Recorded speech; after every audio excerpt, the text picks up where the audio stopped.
नमो बुद्धाय, जय भीम। अगर कोई मित्र ऑनलाइन हो तो मुझे बताइए कि मेरा आवाज़ आ रहा है कि नहीं, ताकि हम लोग अपना आज का जो सेशन है वो स्टार्ट कर सकें। कृपया मुझे फीडबैक दीजिए।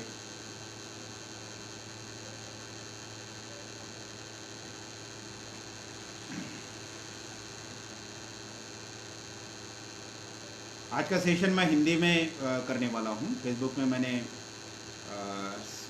सबका ओपिनियन पूछा था, सबकी राय पूछी थी। तो सभी मित्रों का ये कहना हुआ कि पूरे देश में सभी को ये लेक्चर समझना चाहिए करके आप हिंदी में बात कीजिए। तो आज का लेक्चर मैं हिंदी में लूँगा। आवाज़ आ रहा है? जय भीम।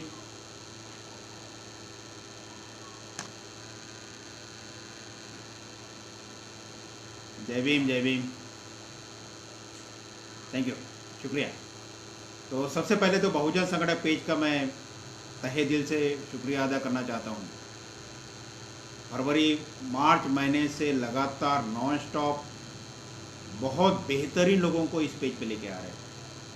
अभी इस पेज पे आने के पहले मैं डॉक्टर प्रशांत गजबीर साहब को सुन रहा था। मैं बहुत ही बेहतरीन इन्फॉर्मेशन, वैल्यूएबल इन्फॉर्मेशन उन्होंने बच्चों के लिए दी है कि किस तरीके से गवर्नमेंट जॉब, प्राइवेट जॉब, इसकी उन्होंने तुलना की और उस बारे में उन्होंने डिटेलिंग करके बताया है।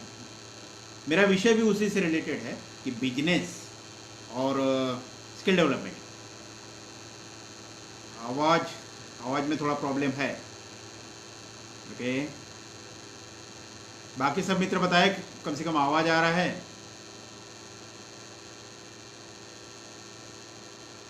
आवाज़ आ रहा है मेरा?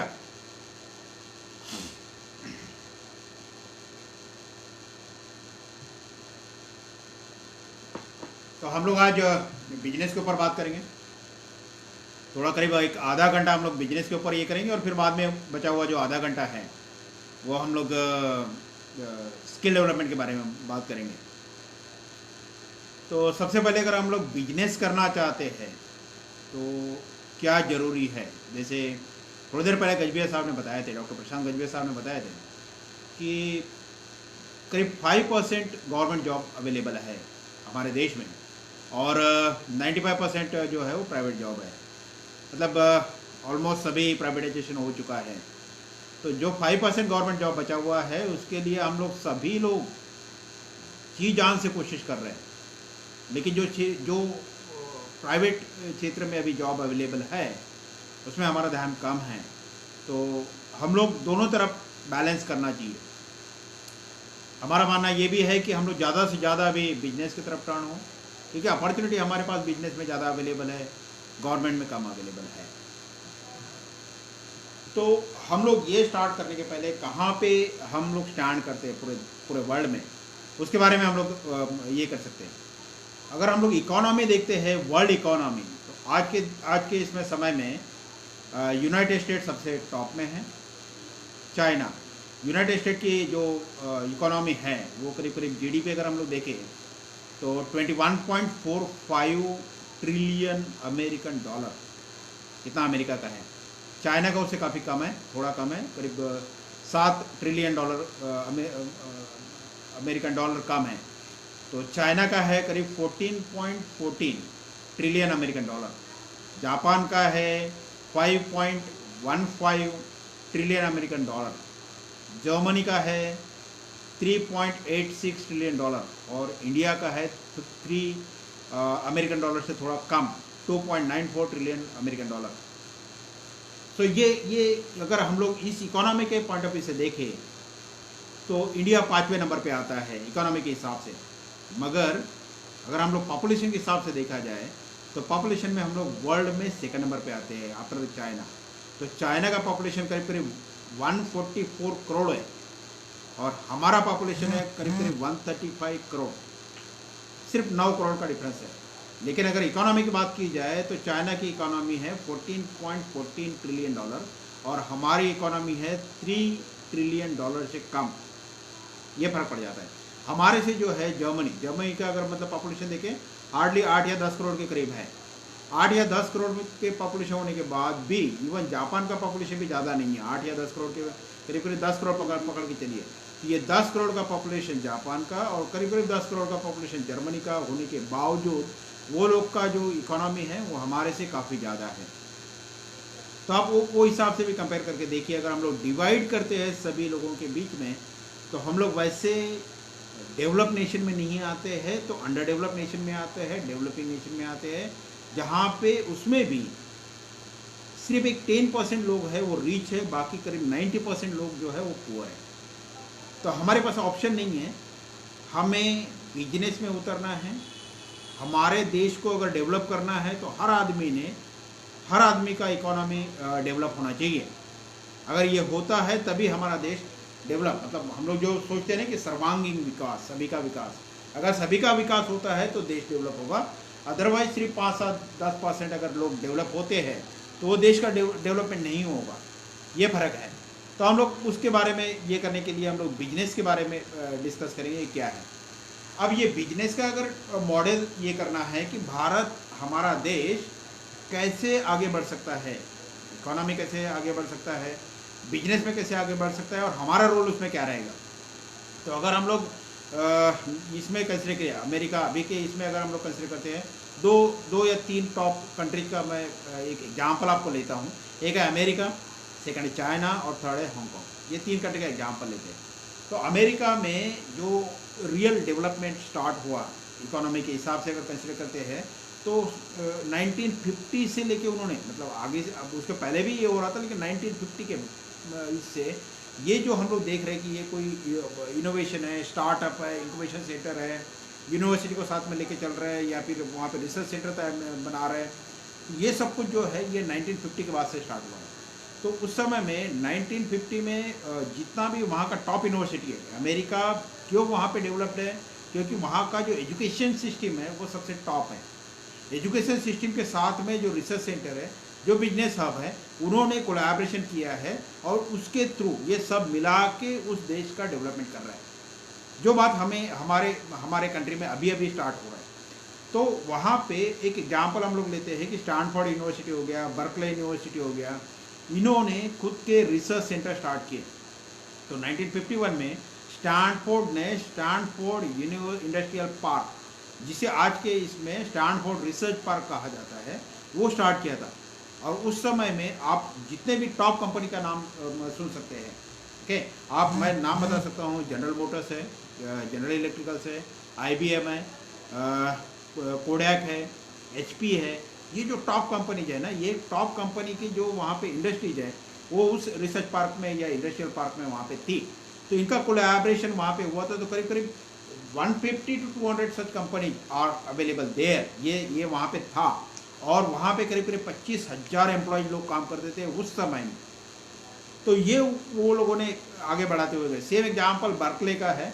बर्कले में करीब करीब जब उन्होंने अपना खुद का इंडस्ट्रियल पार्क स्टार्ट किया तो उनके पास में उस समय में एट ए टाइम 140 स्टार्टअप उन्होंने ये किए थे यूनिवर्सिटी के इसमें, जिसमें से करीब करीब 65 जो थे वो फंडेड थे एक्सटर्नल एजेंसी के थ्रू, जिसे हम लोग फंडिंग एजेंसी बोल सकते हैं, जिसे वेंचर कैपिटल बोल सकते हैं, जिसमें एंजल बोल सकते हैं, कुछ भी बोल सकते हैं। तो इनके थ्रू वहाँ पे ये हुआ था, मतलब ये इनके थ्रू उनको फंडिंग सपोर्ट मिला हुआ था। तो ऐसे करीब करीब जितने भी कंपनी थी वहाँ पे जो भी रिसर्च एक्टिविटी चल रहा था या फिर उनके जो भी इंडस्ट्रियल डेवलपमेंट चल रहा था, उनमें से काफ़ी सारे इसमें पेटेंटिंग वर्क हो गया। तो करीब करीब 9,000 ऐसे अलग अलग प्रोडक्ट वहाँ पे डेवलप था कि जिसको पेटेंट मिला हुआ था। और उसमें से करीब करीब बर्कले यूनिवर्सिटी की मैं बात कर रहा हूँ, उसमें से करीब करीब 3,500 कंपनी उन्होंने स्टार्ट की थी बर्कले यूनिवर्सिटी में। और इस पूरे प्रोसेस में मतलब ये जो सब कुछ कर रहे हैं वो इतना मेटिकुलसली था कि वहाँ से जो उनका बर्कले नेशनल लेबॉर्ट्री है, उन्होंने करीब करीब 13 नोबेल लॉरेट प्रोड्यूस किए हुए। इतना बेहतरीन काम उनमें हुआ है। एक सेकंड एग्जाम्पल हम लोग चाइना का लेते हैं। तो चाइना ने भी करीब करीब 20 साल पहले, 20 या 30 साल पहले ये सारा जो बिजनेस एक्टिविटी है, आप सोच सकते हैं कि 1970 के ड्यूरेशन में, जब हम लोग का जन्म हुआ है, तो 1970 के ड्यूरेशन में चाइना और हमारा कैपिटल जो इकोनॉमी था वो एक स्टेज पे था। ओके, आज के डेट में अगर चाइना देखा जाए तो सेकंड नंबर पे आज के इसमें है, हमारे से कहीं आगे है, बहुत आगे। चाइना का पूरा कैपिटल जो ये है इकोनॉमी हमारे से 5 गुना ज़्यादा है। तो आज के इसमें अगर हम लोग ये करते हैं तो करीब करीब 1987 में चाइना में ये सारा स्टार्टअप, इनोवेशन, इंक्यूबेशन, ये सारा एक्टिविटी उन्होंने स्टार्ट किया हुआ है। 2014 में उन्होंने उनका जो वेंचर वर्कशॉप हुआ था उसमें काफ़ी सारे जो बिजनेसमैन थे उन्होंने वहाँ पे पार्टिसिपेट किया था और वो एक्टिविटी उन्होंने ये किया था, स्टार्ट किया था। अब मैं कुछ यहाँ पे मैं फिगर देना चाहता हूँ कि 2014 में उनके पास 1755 इंक्यूबेटर्स अवेलेबल थे, जो कि बढ़ के 2015 में 2536 हो गए। और टोटल वहाँ पे जो ये थे स्टार्टअप्स थे या टोटल जो वहाँ पे इनोवेटिव आइडियाज थी वो थी करीब करीब 1 लाख के ऊपर। 2016 की जब बात होती है तो ये 4000 के ऊपर इंक्यूबेटर्स गए हैं और उनके जो टोटल बिजनेसेस थे वो 1,33,000 के ऊपर थे। और आज उसके बाद में 2017 की जब बात है तो जो कंपनी रजिस्ट्रेशन है पर डे उनके यहाँ पे जो कंपनी रजिस्ट्रेशन होता था वो 15 या 16 हज़ार के ऊपर होता था। तो इस लेवल पे उन्होंने वो बिजनेसेस डेवलप ये करते गए और इस वजह से आज वो वर्ल्ड का सबसे बेहतरीन इकोनॉमी वाला ये देश है। हम लोग भी लाइन में हैं, हम लोग भी आज उस स्टेज पे काम कर रहे हैं। सिंगापुर का भी एक है, 2012 में इन्होंने सेम काइंड ऑफ एक वर्कशॉप ऑर्गेनाइज किया था जहाँ पे उस देश का, अगर हम लोग सिंगापुर का ये पॉपुलेशन करके कंसिडर करते हैं तो कितना पॉपुलेशन है सिंगापुर का पॉपुलेशन हार्डली 57-58 लाख है। 60 लाख से भी कम है सिंगापुर का पॉपुलेशन। तो ये जो पॉपुलेशन 60 लाख से जो जिनका पॉपुलेशन है, ये पॉपुलेशन का नेशन इन्होंने जो वर्कशॉप ऑर्गेनाइज किए थे उस वर्कशॉप में भी काफ़ी बड़े बिजनेसमैन उस समय में आए थे। तो 2010 में उनके पास एक एक्सेलरेटर प्रोग्राम था। 2015 में उन्होंने करीब उस एक एक्सेलरेटर प्रोग्राम या एक वर्कशॉप के इसमें से माध्यम से 2015 में उन्होंने 70 स्टार्टअप ये किए थे, मैच्योर किए थे या वहाँ से निकले थे। और आप इमेजिन कर सकते हो कि जिनका पॉपुलेशन 60 लाख के से भी नीचे है, उनके जो ये पूरे एक्सेलरेटर प्रोग्राम है या स्टार्टअप प्रोग्राम है, ये वर्ल्ड के टॉप 10 में आता है। इस लेवल पे उन्होंने बिजनेस डेवलप किए थे। आज अगर हम लोग इंडिविजुअल पर्सन के हिसाब से देखते हैं तो सबसे डेवलप्ड नेशन में से एक सिंगापुर आता है। ठीक है, तो ये है। तो हम लोग भी ये कर सकते हैं। और आज के डेट में अलग अलग जो यूनिवर्सिटी है, आज कोई भी यूनिवर्सिटी में आप जाते हैं तो हर यूनिवर्सिटी में कहीं ना कहीं आपको इंक्यूबेटर मिल जाएगा, स्टार्टअप एक्टिविटी मिल जाएगी। हम लोग खुद स्टार्टअप एक्टिविटी, मैं खुद मेरे यूनिवर्सिटी का स्टार्टअप ये हूँ, प्रोफेसर इंचार्ज स्टार्टअप या चेयरमैन स्टार्टअप एक्टिविटी हूँ। तो आज जो एक्टिविटी चल रहा है, इस एक्टिविटी के माध्यम से भी सारे यूनिवर्सिटी, इंडिया में जितने भी यूनिवर्सिटी है, मतलब महाराष्ट्र में अगर कंसिडर करते हैं तो करीब करीब 22 यूनिवर्सिटी महाराष्ट्र में हैं।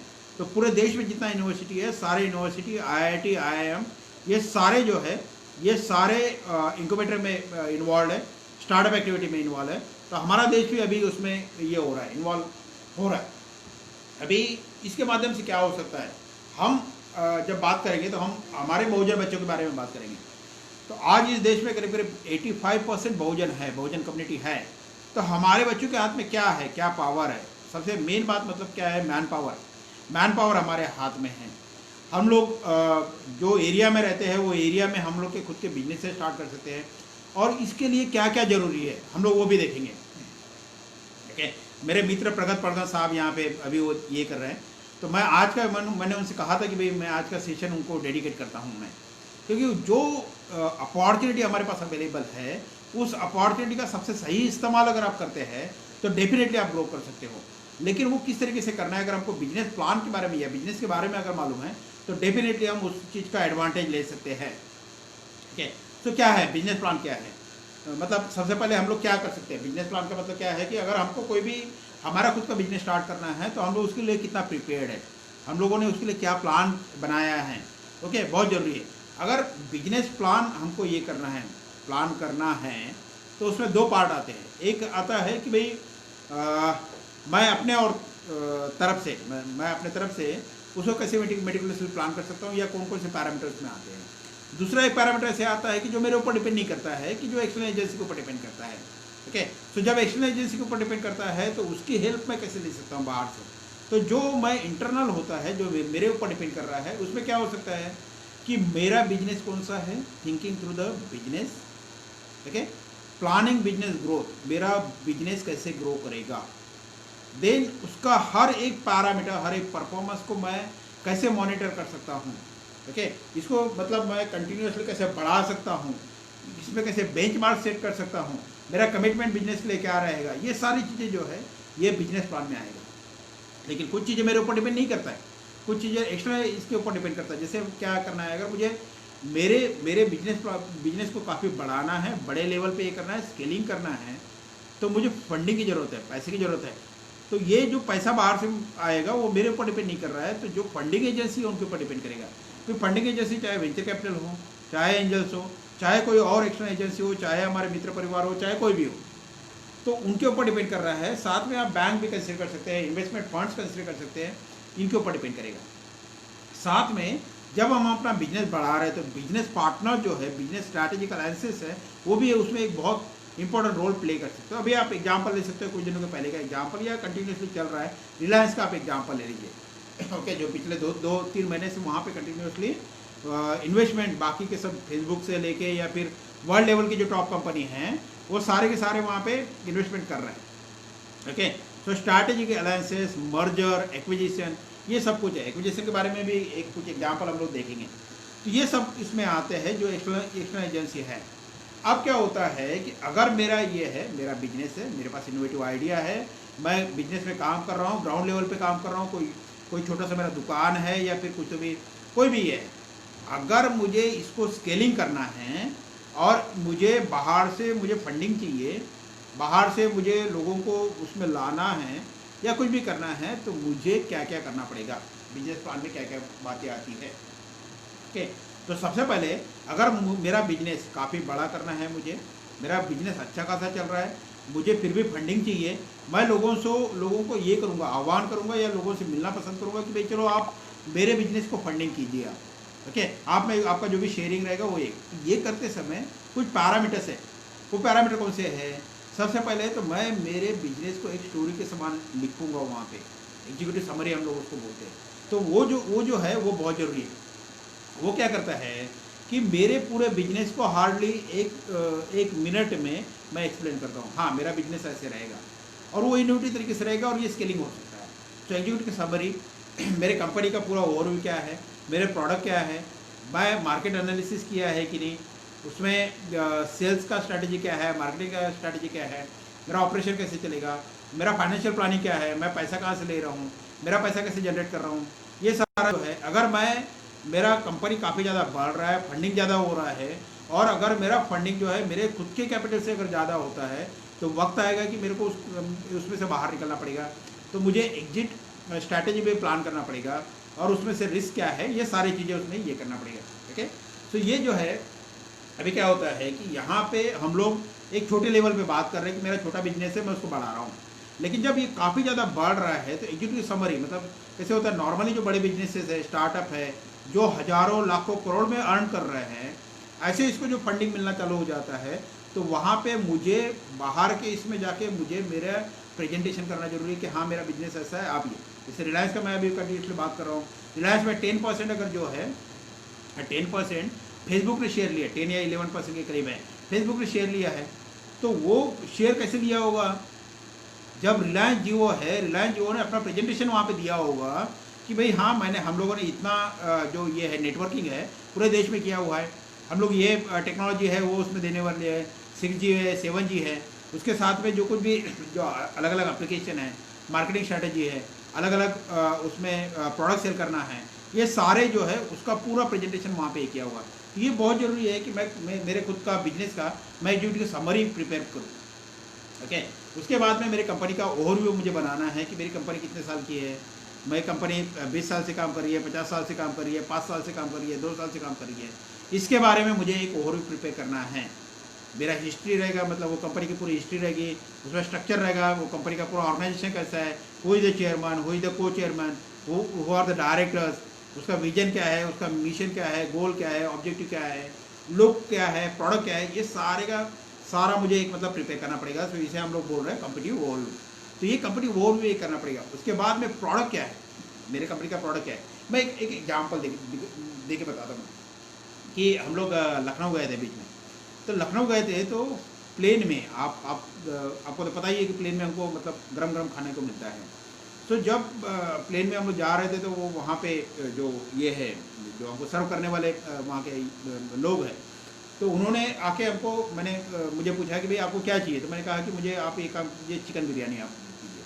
तो उन्होंने चिकन बिरयानी का एक कैन दिया मुझे, उसमें गर्म पानी डाला। गर्म पानी डालने के बाद में वहाँ पे मुझे कहा कि हार्डली आप 5-7 मिनट वहाँ पे रखिए और 7-8 मिनट के बाद में वो पूरा रेडी हो जाएगा। तो सही में 7-8 मिनट मैंने वहाँ पे रखा और 7-8 मिनट के बाद में पूरा रेडी टू ईट वहाँ पे प्रोडक्ट अवेलेबल था, बिरयानी।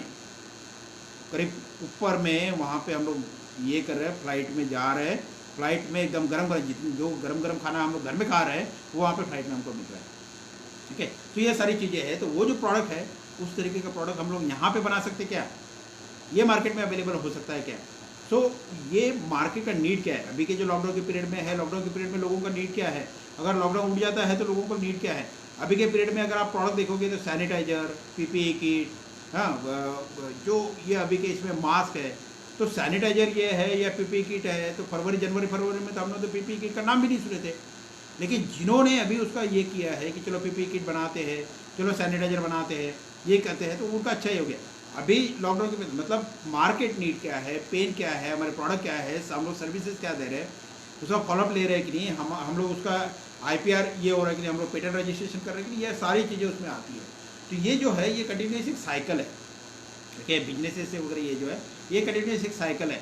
तो हम लोग अपना प्रोडक्ट डिजाइन कर रहे हैं, हम लोग मार्केट में बेच रहे हैं, वो मार्केट में बेचने के बाद में उसको फिर से फीडबैक ले रहे हैं।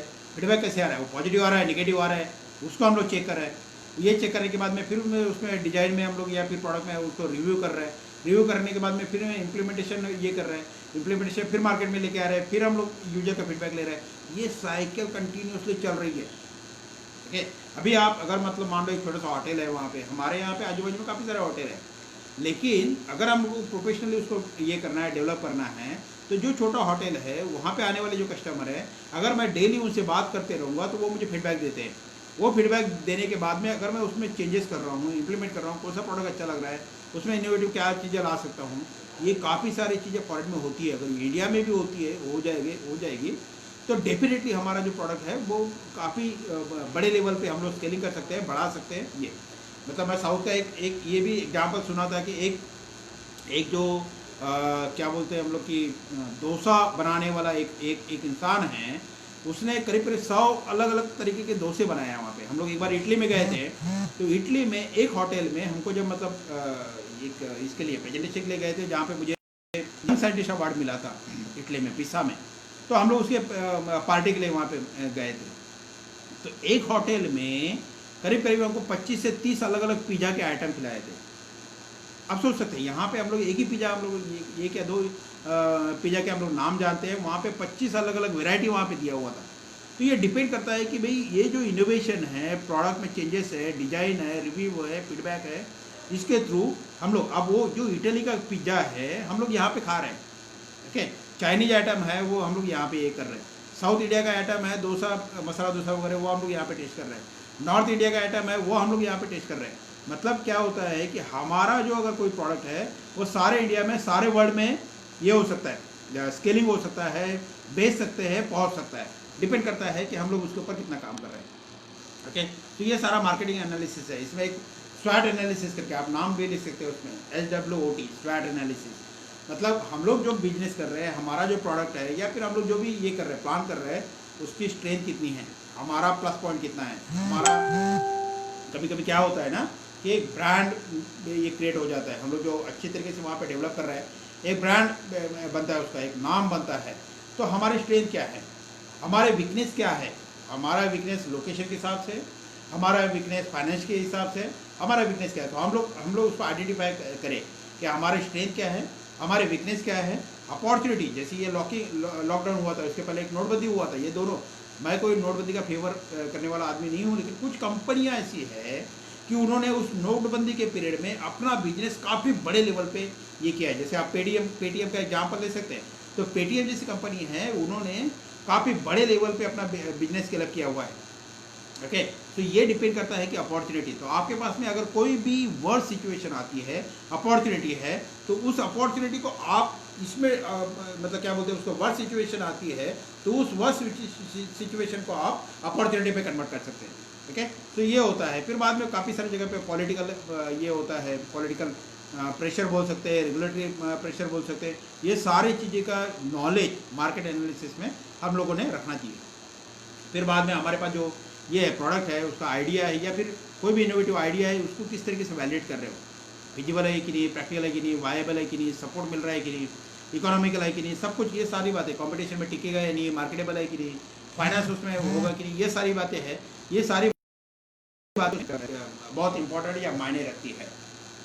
ओके, तो ये जो है मार्केटिंग या सेल्स स्ट्रैटेजी, ये बहुत ज़्यादा इंपॉर्टेंट है। ये सारे के सारे ये है ना, ये मैं सिर्फ आपको बिजनेस प्लान के इसमें बताता हूँ, जो आप पेपर पे लिख सकते हैं आप। हाँ, कोई भी चीज़ है, जैसे आप कोई भी घर में, अगर मान लो अपने घर में हमको शादी भी करना है, बच्चों का शादी करना है, तो उसके लिए भी हम लोग प्लान करते हैं ना, कि कहाँ पे कौन सा हॉल लेना है, हाँ, किस तरीके के फूड आइटम वहाँ पे रखना है, किसको इनविटेशन देना है, कहाँ का रहने, कौन से लोगों का कहाँ पे रहने का अरेंजमेंट करना है, ये सारे चीज़ों के लिए हम लोग प्लान करते हैं। तो अगर हम लोग वहाँ पे, अगर उसी को बात को हम लोग अगर बिजनेस के टाइम में कैसे करें, तो बिजनेस में भी हमको प्लान करना पड़ेगा। तो ये सारा चीज़ें मैं जो बता रहा हूँ, ये सारा बिजनेस मार्केटिंग, सेल्स स्ट्रैटेजी या बिजनेस प्लान, इसका एक पार्ट है। ठीक है, तो हमारा बिजनेस मॉडल क्या रहना चाहिए, हमारी डिस्ट्रीब्यूशन स्ट्रैटेजी क्या रहना चाहिए। अगर मेरा बिजनेस स्केलिंग अप करना है पूरे देश में, पूरे वर्ल्ड में, तो मेरे सेंटर कहाँ कहाँ ओपन होना चाहिए, वहाँ पे कैसे मैन पावर में वहाँ पे रखना चाहिए, रिक्रूटमेंट कैसे करना चाहिए, मेरा प्राइसिंग स्ट्रैटेजी क्या होगा, यहाँ से अगर माल सप्लाई होता है तो उसका प्राइसिंग स्ट्रैटेजी क्या होता है, वहाँ पे अगर मुझे कंपनी निकालना है तो उसके लिए मुझे फंडिंग क्या लगेगा, हर आदमी वहाँ पे मतलब किस तरीके से वहाँ पे डिप्यूट कर रहा है। हाँ, हमारे बाजू में यहाँ पे पासको कंपनी है, तो ये पासको कंपनी है, ये साउथ कोरिया की कंपनी है। तो वो साउथ कोरिया की कंपनी के लोग यहाँ पे यहाँ पे है, तो वो जो साउथ कोरिया के लोग हैं, उनका जो सैलरी है वो सैलरी अलग है, यहाँ पे जो लोग रिक्रूट करेंगे उनका सैलरी अलग है। तो ये सारी चीज़ें जो है वो प्लान करना बहुत ज़रूरी है। और वो यहाँ पे क्यों रखे, क्योंकि यहाँ से मुंबई पास में है, यहाँ से पुणे पास में है, और दोनों एक नहीं बोले तो एक महाराष्ट्र में और इंडिया में एक मेजर सिटीज़ है। तो आजू बाजू के इसमें मुंबई और पुणे दोनों के आजू बाजू में ऐसे काफ़ी सारे इंडस्ट्रियल ये है, सेंटर्स है या हब है, जहाँ पे ये सब ये होता है। ये सारी चीज़ें जो है वो बिजनेस में आती है। जब हम लोग बिजनेस में उतर रहे हैं तो ये सारी चीज़ों का ध्यान रखना बहुत ज़रूरी है। ठीक है, अब इसमें क्या होता है कि जैसे हम लोग इनिशियल में अगर मैं बिजनेस स्टार्ट करते हैं, तो बिजनेस स्टार्ट हम लोग कैसे कर रहे हैं, हमारा ट्रेडिशनल बिजनेस कैसे होता है। अगर मान लो मैं किराने का दुकान है, किराने का दुकान, पिताजी ने किराने का दुकान खोल दिया, किराने का दुकान पूरा ज़िंदगी भर वहाँ पे ये किए, फिर बाद में बेटा आया, बेटा चला रहा है किराने का दुकान। ओके, तो बाद में अगर मैं सिर्फ पूरी ज़िंदगी अगर किराने का दुकान चला रहा हूँ, तो मेरा उसका स्केलिंग कैसे होगा, वो बिजनेस बढ़ेगा कैसे, अगर मैं उसको ज़्यादा से ज़्यादा मैं कितना कमा सकता हूँ उसमें। ओके, 1 करोड़ 2 करोड़। लेकिन अगर जो टॉप बिजनेस है, स्टार्टअप या इस तरीके से जो बिजनेसेस है, जिन्होंने अपना बिजनेस स्केलिंग किया है, तो उनका जो ग्रोथ है वो थाउजेंड्स ऑफ करोड़, मतलब हम लोग उसको $1 बिलियन कंपनी बोलते हैं, तो थाउजेंड्स ऑफ करोड़ में उसका टर्नओवर बढ़ता है। अगर उस लेवल पे बढ़ाना है तो मेरा सब कुछ चेंज करना पड़ेगा। ओके, तो मैं पहले क्या कर रहा हूँ, वहाँ पे एक मेरा इनोवेटिव आइडिया है जो स्केलिंग हो सकता है, जो उस प्रोडक्ट डेवलप कर सकता है, या कोई भी तरीके के बिजनेस में मैं आगे उसमें बढ़ सकता हूँ। तो उसमें मुझे सबसे पहले पार्टनर्स ढूंढना बहुत ज़रूरी है। तो जो पार्टनर्स है वो पार्टनर्स इस तरीके से हो कि हर फील्ड में मुझे हेल्प कर सके, चाहे वो लीगल फील्ड में हो, चाहे वो सीए हो, चाहे वो कॉमर्स फील्ड में से हो, चाहे वो इंजीनियरिंग फील्ड में से हो, चाहे वो टेक्निकल हो, चाहे वो पर्टिकुलर, मतलब ये इस तरीके से। तो मुझे जो ग्रुप बनाना है, वो ग्रुप बनाते समय ये सारी चीज़ें ध्यान में रखना जरूरी है। अगर ये करने के बाद में अगर वो सारे लोग हैं, 4 या 5 लोग हैं, तो उनको हर किसी का शेयरिंग तो रहेगा ना। है, अगर मान लो कि एक कंपनी है, एक कंपनी में अगर 3 या 4 लोग, अगर मैं 4 लोग पकड़ता हूँ, 4 लोग अगर इक्वल पार्टनर है, तो हर किसी का शेयरिंग कितना हो जाएगा, 25% होता है। अब मैं अगर सोचता हूँ कि उस कंपनी में मेरे फैमिली मेम्बर्स भी उसमें आए, वो भी अपना अगर कुछ मतलब वहाँ पे पैसा ये करते हैं। तो जब किस तरीके से होता है, तो इथिकल बिजनेस में क्या होता है कि हर आदमी जो उसमें फाइनेंस ये करेगा, हाँ, उसमें फंडिंग करेगा, उसका वहाँ पे शेयरिंग आएगा।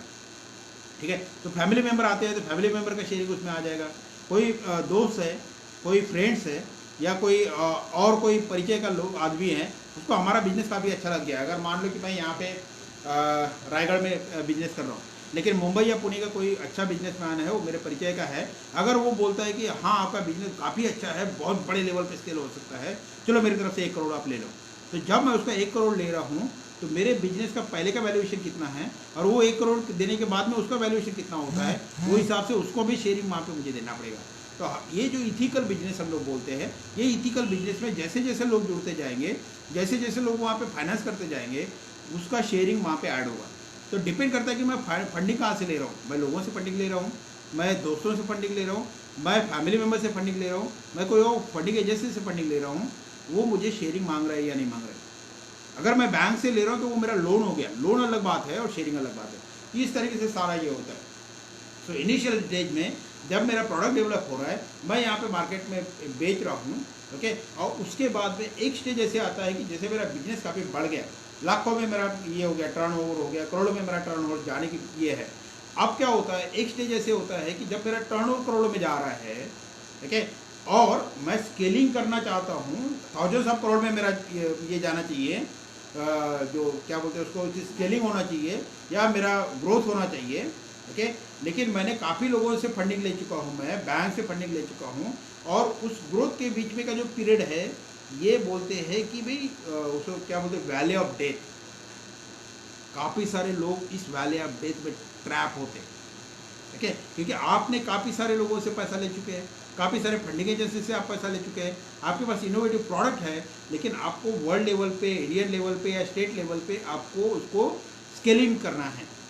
तो ये करते समय में हम लोग जो बीच के इसमें ट्रैप हो रहे हैं, वो ट्रैप में से अगर हम लोग निकल पाते हैं तो बहुत ज़्यादा लेवल पे हम लोग स्केलिंग कर सकते हैं। ओके, कोई भी एग्जांपल ले लीजिए, आप ऑटोमोबाइल का एग्जांपल ले लीजिए, आप साइकिल का एग्जांपल ले लीजिए, आप कोई भी फूड आइटम का एग्जांपल ले लीजिए, आप कोई दुकान का शॉप का एग्जांपल ले लीजिए, आप किसी भी चीज़ का।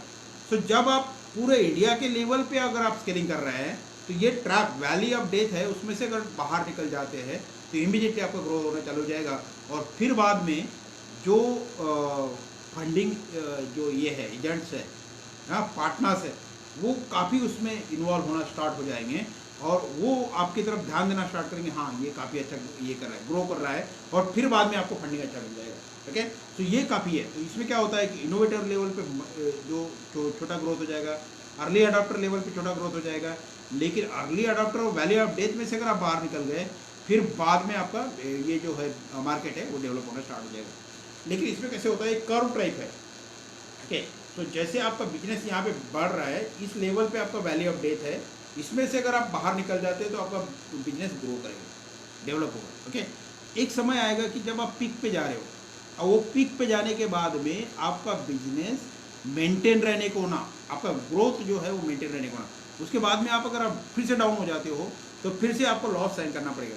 ये सारी चीज़ें हैं। तो मेरा खुद का शेयर कितना है, पार्टनर का शेयर कितना है, अगर मैं आगे चल के 51% से मेरा कम हो जाता है तो मुझे किस लेवल तक मुझे फंडिंग लेना है, ओके, किस लेवल तक लोगों का सपोर्ट लेना है, ये सारी चीज़ें मुझे प्लान करना पड़ेगा। अगर मैंने बहुत ज़्यादा लेवल पे अगर फाइनेंशियल सपोर्ट ले लिया है तो एक टाइम ऐसे भी आ सकता है कि मुझे उसमें से बाहर निकलना पड़ेगा। मैं उसके कुछ एग्जाम्पल भी आपको दे दूंगा मैं, ठीक है।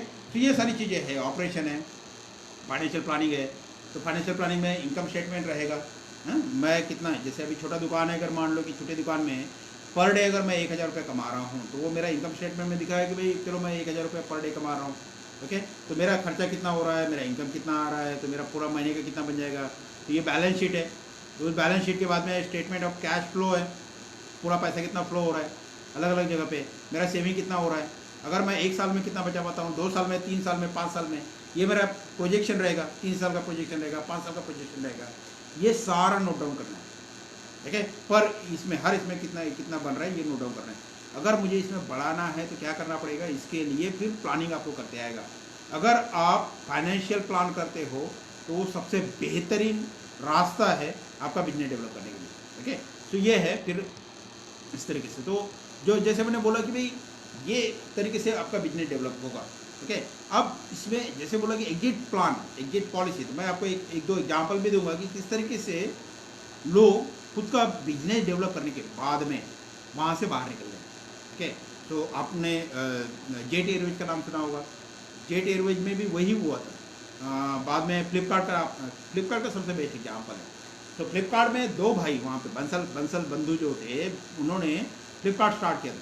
ठीक है, तो उसके बाद में उन्होंने वहाँ पे उसको इतना बड़े लेवल पे, उसका मैं टोटल ये बता दूंगा कि कितने लेवल तक वो ये हुआ था। करीब करीब फ्लिपकार्ट का जो ये है 1.5 या 1.6 लाख करोड़ तक वो कंपनी जो है वो डेवलप हुई थी। ठीक है, लेकिन बंसल बंधु फिर वो टॉप में जाने के बाद उसमें से उन्होंने एग्जिट ले ली, बाहर निकल गए, क्योंकि उनका जो शेयरिंग था वो काफ़ी कम हो गया था फंडिंग की वजह से। लेकिन उसके बावजूद भी उनको करीब करीब 40 to 45,000 करोड़ रुपया मिला हुआ। ये लेवल तक डेवलपमेंट हो सकता है, लेकिन ये करने के पहले जब हम लोग वहाँ पे सपोर्ट ले रहे हैं, फाइनेंशियल सपोर्ट ले रहे हैं, तो हम लोगों ने एग्जिट प्लान भी करना बहुत जरूरी है। उसके एग्जाम्पल भी मैं आपको दे दूंगा मैं। ओके, सो एक चेकलिस्ट देख लेते कि क्या क्या है। ठीक है, हमारा बिजनेस क्या है, ठीक है, हमारा कौन सा बिजनेस है, हमारे बिजनेस का पर्पज क्या है, हम लोग किस लेवल तक बिजनेस, ये कैसे है, ये ट्रायल एंड एरर बेसिस पे चलता रहेगा। कभी कभी क्या होता है कि मेरा बिजनेस अच्छा खासा रन हो रहा है, काफ़ी अच्छा रन हो रहा है, लेकिन कभी कभी मुझे एक ऐसे एक ट्रिक मिल जाती है, एक आइडिया मिल जाती है, कुछ तो भी नई बात मिल जाती है, उस वजह से मेरा बिजनेस बहुत ज़्यादा ग्रो हो सकता है। ठीक है, तो ये सारी चीज़ें उसमें हैं। तो मेरा प्रोडक्ट क्या है, मेरी सर्विसेज क्या है, मेरा मिशन क्या है, मैं किस लेवल तक उसको बढ़ाना चाहता हूँ, मेरे उसके फ़ायदे क्या है, मेरे प्रोडक्ट के फ़ायदे क्या है, मेरे बिजनेस के फ़ायदे क्या है। ठीक है, ये सारी चेकलिस्ट है, ये मुझे नोट डाउन करना पड़ेगा। ठीक है, ये सारी चीज़ें। फिर बाद में मेरा विजन मिशन क्या है, मैं किस लेवल तक अपने आप को वहाँ पे देखना चाहता हूँ। जैसे टाटा है, तो टाटा ने ये पूरा साम्राज्य खड़ा किया, लेकिन फिर कुछ समय के बाद में टाटा ने फिर दूसरे सीईओ को वहाँ पे अपॉइंट कर दिया वो देखने के लिए। ठीक है, तो ये सारा ये है कि खुद के लिए भी प्लान करना पड़ेगा, कंपनी के लिए भी प्लान करना पड़ेगा, ये सारा ये चेकलिस्ट में ये आ जाएगा। ठीक है, तो विजन आएगा, मिशन आएगा, उसके बाद में मैं जो कुछ प्रोडक्ट ये कर रहा हूँ या बिजनेस कर रहा हूँ उसमें उसकी यूनिक क्वालिटी क्या है। ठीक है, क्या नयापन है, काफ़ी सारे, जैसे यो का बिजनेस है या फिर कोई भी अलग अलग बिजनेस है, फूड आप ये कर रहे हो, होटल से ये कर रहे हो, या फिर सर्विसेज, जैसे हमारे जो मैंने कहा था कि मेरे मित्र यहाँ पे प्रगत साहब हैं, उन्होंने इस पीरियड में, इस लॉकडाउन के पीरियड में जो लोग नीडी लोग हैं, गांव जाना चाहते हैं, उनके लिए सारे मतलब जितने 4 व्हीलर्स अवेलेबल है, अलग अलग काइंड के 4 व्हीलर्स अवेलेबल है, वो सारे 4 व्हीलर्स उन्होंने अवेलेबल करवा दिए। उसके लिए उन्होंने सोशल मीडिया प्लेटफॉर्म यूज किया है, उसके लिए उन्होंने अलग अलग टेक्निक यूज की है। ओके, और इसके थ्रू पूरे देश में और इवन नेपाल तक भी उन्होंने जो लोग हैं, उन्होंने जो नीडी लोग हैं, उन्होंने उनको उनके घर तक पहुंचा दिया है। तो इसमें उन्होंने ये सब काम किया हुआ है, इस लॉकडाउन के पीरियड में भी ये किया है, और एक अच्छा खासा नाम अर्न किया है, वैल्यू उन्होंने अपने काम को दिया हुआ है।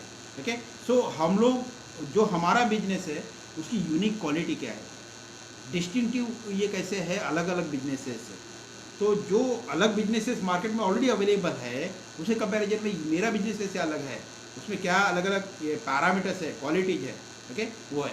बाद में लीगल स्ट्रक्चर उसमें कैसे रहेगा, देन मैं कहाँ पे हूँ, मैं अगर कैसे होता है कि मैं अगर कोई मुंबई या पुणे जैसे टॉप सिटी में हूँ तो मेरा बिजनेस स्ट्रैटेजी अलग रहेगा, बिजनेस प्लान अलग रहेगा। लेकिन अगर मैं एट प्रेजेंट मैं कोपन में यहाँ पे हूँ, या फिर हमारे वहाँ काफ़ी सारे मित्र जो है वो अलग अलग राज्यों के, अगर छोटे शहरों में हैं तो लोकेशन भी मैटर करता है, आप किस लोकेशन पे हो।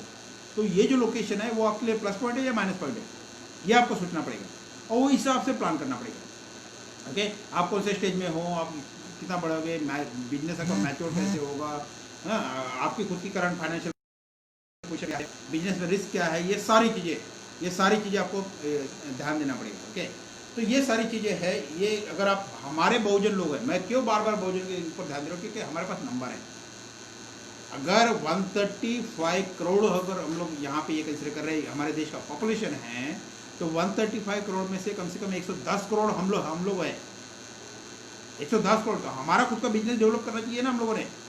हाँ, हमारे पास नंबर है, हमारे पास लोग हैं, हमारे पास स्ट्रैटेजी है, हमारे पास पढ़े लिखे लोग हैं, हमारे पास सब कुछ है, हमारे पास गांव में खेती है, हमारे पास गाय है, भैंसे है, बकरी है, हाँ, हमारे पास अलग अलग ये है, हमारे पास अभी व्हीकल्स अवेलेबल है, सब कुछ है, हैं? तो हम लोग उसका एडवांटेज लेना चाहिए ताकि हमारे बच्चे, जैसे जब भी मैं जब भी डॉक्टर प्रशांत गजबे साहब ने अच्छा एग्जाम्पल दिए थे कि हमारे पास बचा कितना है, 5% गवर्नमेंट जॉब है, बचा हुआ 95% ये जो है प्राइवेट सेक्टर में तब्दील हो चुका है।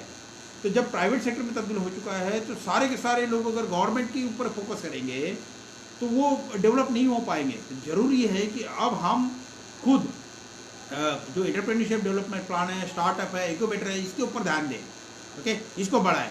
तो मैं कुछ सक्सेस स्टोरी भी आपको बताता हूँ कि किस तरीके से ये हुआ। ये जो इंडिया है, इंडिया में अलग अलग जो बिजनेस कंपनीज है जो ये है डेवलप कैसे हुई है। एक सबसे बेस्ट एग्जांपल, एक मतलब मैं कम से 10 या 12 एग्जांपल इन शॉर्ट कवर कर लेता हूँ मैं, ओके। सो योयो नाम की कंपनी है, रितेश अग्रवाल इन्होंने स्टार्ट की थी 2013 में। ये जो योयो है ये हॉस्पिटलिटी मतलब होटल मैनेजमेंट वगैरह जो बोल सकते हैं उसमें, तो एक भाई चलो होटल ले लिए उन्होंने, होटल में जो है रिनोवेशन बोल सकते हैं, चेंजेस बोल सकते हैं, वो उन्होंने किए, कुकिंग सिस्टम चेंज कर दी, जो उनका जो ये है जहाँ पे फूड ये कर रहे कुक कर रहे हैं उसको रिनोवेट कर दिया उन्होंने, बैठने का स्टाइल है, टेबल है, ये वो सारा कुछ चेंज कर दिया उन्होंने, ठीक है। वो होटल खुद उनका खुद का नहीं है, वो होटल हम जैसे किसी लोगों का है, लेकिन उन्होंने अपने तरीके से वहाँ पे चेंजेस किया और उनको अपने साथ में जोड़ दिया है। इस तरीके का जो हॉस्पिटलिटी बिजनेस है वो उन्होंने 2013 से स्टार्ट किया। आज उनके टोटल टर्नओवर जो है, उनका वैल्यूएशन जो उस कंपनी का है $16 billion American dollar, 16 billion American dollar, यानी करीब करीब 1 लाख करोड़ का बिजनेस है। 2013 में कंपनी यहाँ पे स्टार्ट हुआ है, यहाँ पे आज का उनका वैल्यूएशन 1 लाख करोड़ के ऊपर में है। ये है, ये हमको बिजनेस इस लेवल पे हमको डेवलप करना है। सेकंड एग्जाम्पल, जैसे मैंने कहा था कि जो ये नोटबंदी हुआ था, उस नोटबंदी के पीरियड में काफ़ी सारे लोगों ने उस नोटबंदी के जो सिचुएशन है उसको अपॉर्चुनिटी में कन्वर्ट किया है। पेटीएम उसमें से एक है, 2010 से पेटीएम काम कर रहा है, ये मतलब वॉलेट है, डिजिटल वॉलेट है। ये डिजिटल वॉलेट का जो बिजनेस है ये 2010 से काम कर रहा है। विजय शेखर शर्मा नाम के एक ये है, जिनकी फिनटेक नाम की कंपनी है, उन्होंने स्टार्ट किया था। बाद में अभी सेम उसका मतलब इनका भी जो टोटल आज का टर्नओवर है, ये टर्नओवर करीब करीब 1 लाख करोड़ के करीब करीब है, हाँ, $15 बिलियन। इस लेवल पे हम बहुजन लोगों को ये सोचना चाहिए कि हमारा जो बिजनेस है वो स्केलिंग कैसे कर सकते हैं, इंडिया के लेवल पे, वर्ल्ड के लेवल पे इसको स्केलिंग कैसे कर सकते हैं, बड़ा कैसे कर सकते हैं। मैं बार बार इसके ऊपर ध्यान दे रहा हूँ कि हमारे पास मैन पावर है, हमारे पास लोग हैं, अपने लोग हैं, हम लोग अपने लोगों का एडवांटेज लेके हमारा खुद का बिजनेस कैसे डेवलप कर सकते हैं, ये बहुत सोचने की ज़रूरत है, ठीक है। ऑप्शन ही नहीं है, क्योंकि पूरे वर्ल्ड के लोग जो हमारे ऊपर फोकस कर रहे हैं ना, तो हमारे लोग हमारे ऊपर यानी कौन है, हमारे देश का 85% पॉपुलेशन है। जब हमारे देश का 85% पॉपुलेशन है तो हम लोगों ने उसका एडवांटेज लेना चाहिए कि हम लोग कैसे खुद को ग्रो कर सकते हैं। ये बिजनेस बहुत बहुत ज़रूरी है। फ्लिपकार्ट, जैसे मैं जब एग्जाम्पल लिया था कि भाई एग्जिट पॉलिसी, ओके, तो बिन्नी बंसल एंड सचिन बंसल, ये दो भाइयों ने 2007 में ये कंपनी स्टार्ट किया था, ओके, 2007 में। फिर बाद में ये जब बढ़ा तो इसका टोटल आज के डेट में इसका जो वैल्यूएशन है वो 24 बिलियन अमेरिकन डॉलर, मतलब करीब करीब 1.7 लाख करोड़, ओके, इसके करीब करीब उसका वैल्यूएशन आ जाएगा 1.7 लाख करोड़, ओके, 1,70,000 करोड़ के करीब करीब उसका वैल्यूएशन है। ये सेम है वह, ये अभी इस कंपनी को वॉलमार्ट ने टेक ओवर कर लिया है, और उसमें से ये जो सचिन बंसल और बिनी बंसल है उन्होंने इसमें से बाहर निकल गए।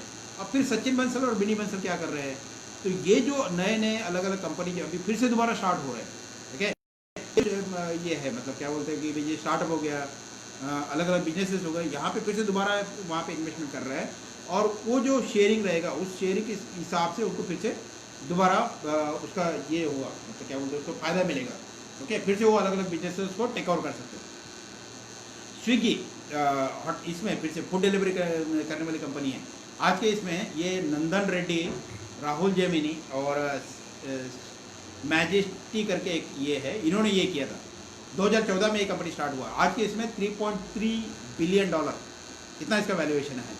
अब मैं सिर्फ नाम लेता हूँ। ओला कंपनी 2010 में अग्रवाल, भाविश अग्रवाल और अंकित भाटी, इन्होंने ये कंपनी स्टार्ट किया था, इसका वैल्यूएशन है $6.2 बिलियन। हाँ, देन बुक माई शो अभी जस्ट ये मतलब है, वो काफ़ी पुराना है, 21 साल हो गए उस कंपनी को।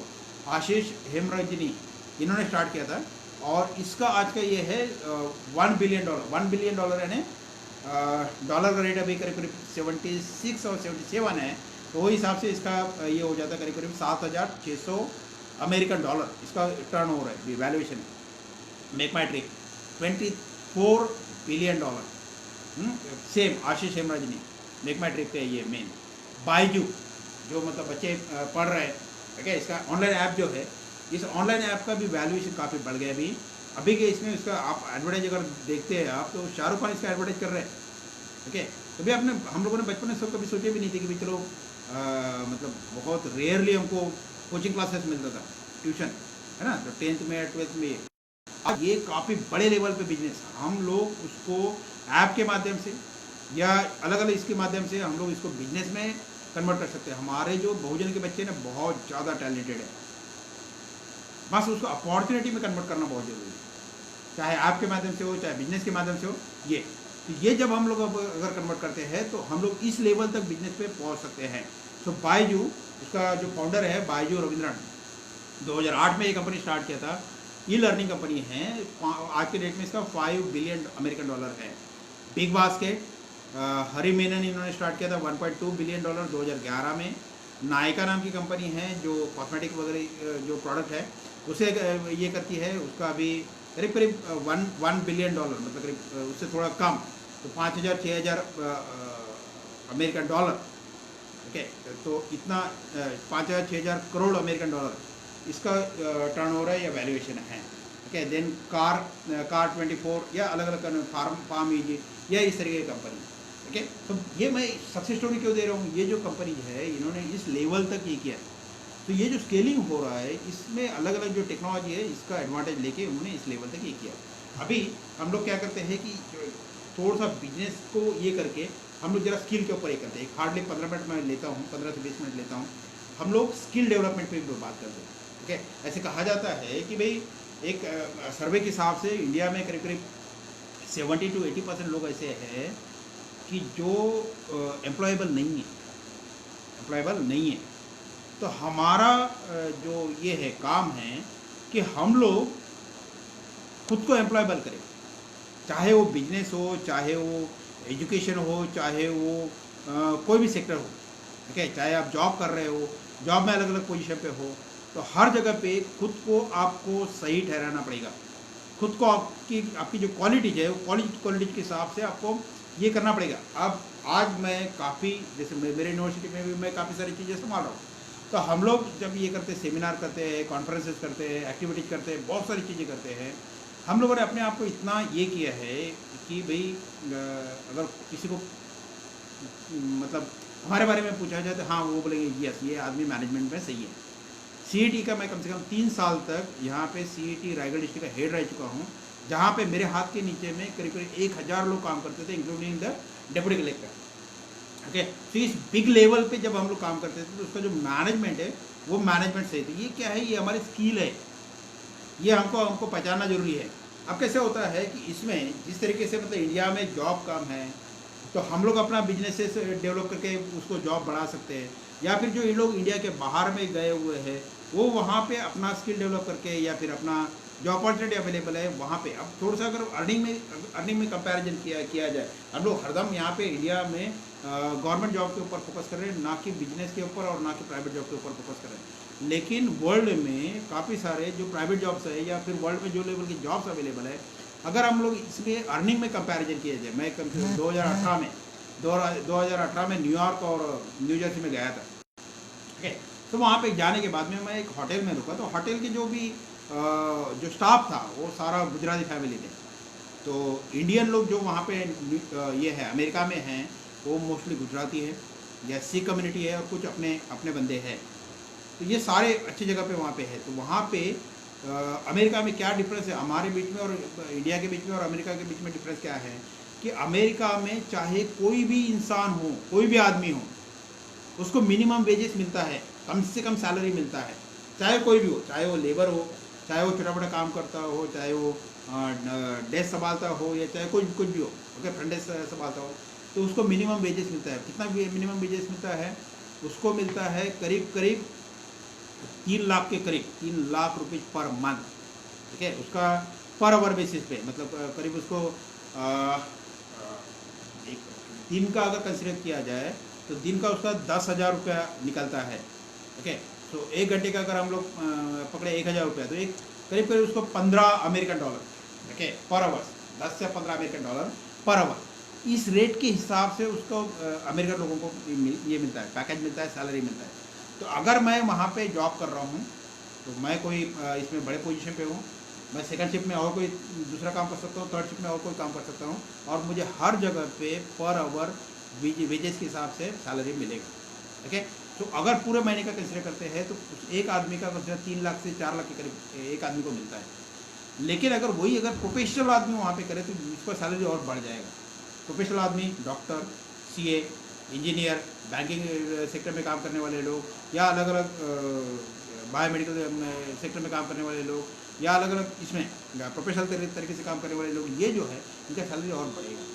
तो वहाँ पे कैसे होता है कि चाहे स्कूल लेवल से काम करने वाला बच्चा हो या फिर एजेड आदमी हो, क्योंकि मैं काफ़ी सारी जगह पे जहाँ वहाँ पे टैक्सी में घूमा था, तो जो जितने भी टैक्सी ड्राइवर मुझे मिले थे वो सारे टैक्सी ड्राइवर का एज कम से कम 70, 75, 80 इस एज में था। और इतने एज होने के बावजूद भी वो लोग काफ़ी अच्छा अर्निंग कर रहे थे, फिट थे, अच्छा खासा उनका ये था, मतलब पर्सनैलिटी था, इतना एज होने के बावजूद भी, और काफ़ी अच्छा अर्निंग कर रहे थे। तो ये डिफरेंस है अमेरिका में और यूरोपियन कंट्री में और हमारे देश में। इसीलिए जब हम लोग मतलब ये करना है, हमें अपने आप को डेवलप करना है, तो इंडिया के बाहर निकलना पड़ेगा, और इसको ये करने के लिए हमारा खुद का स्किल भी डेवलप करना है, ओके। सो बेसिकली ये जो सब बातें मैं आपको बता रहा हूँ, ये स्किल के हिसाब से मैं आपको बता रहा हूँ कि हमको अपना हमारा जो खुद का स्किल है वो स्किल कैसे ये कर सकते हैं। तो नॉर्मली हम लोग ये करते हैं, वो लोग भी तो है ना, वो लोग भी जीते किस लिए है, या फिर हम लोग काम, वो लोग काम किस लिए करते हैं और हम लोग काम किस लिए करते हैं।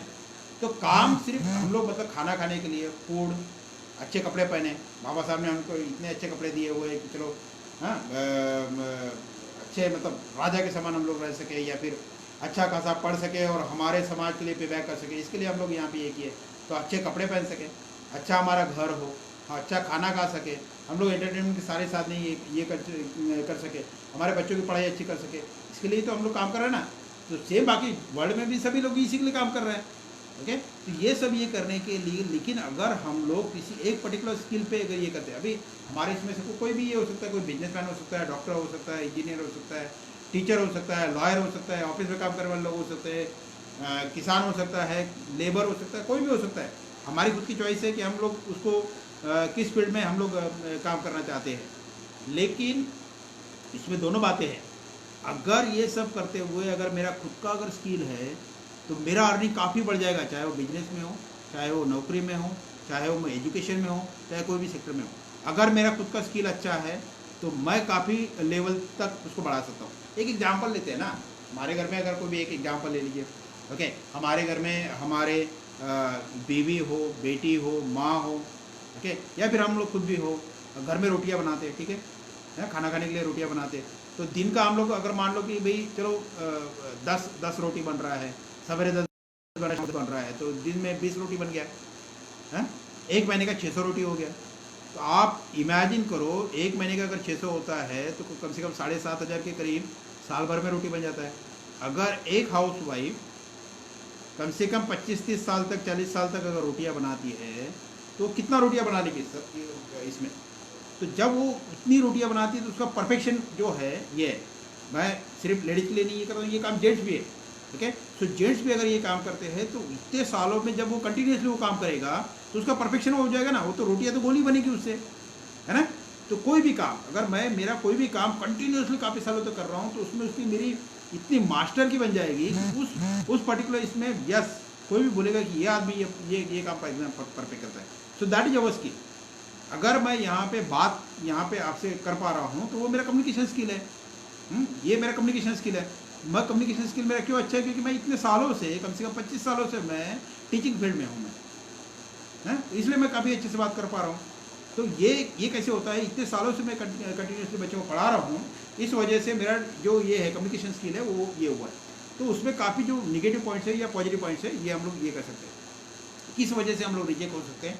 मैं कुछ एक 2-4 पॉइंट बताता हूँ, और किस वजह से हम लोग कौन कौन सी बातों में हम लोग अपना स्किल डेवलप कर सकते हैं, उसके ऊपर भी हम लोग ये शॉर्ट देख लेंगे।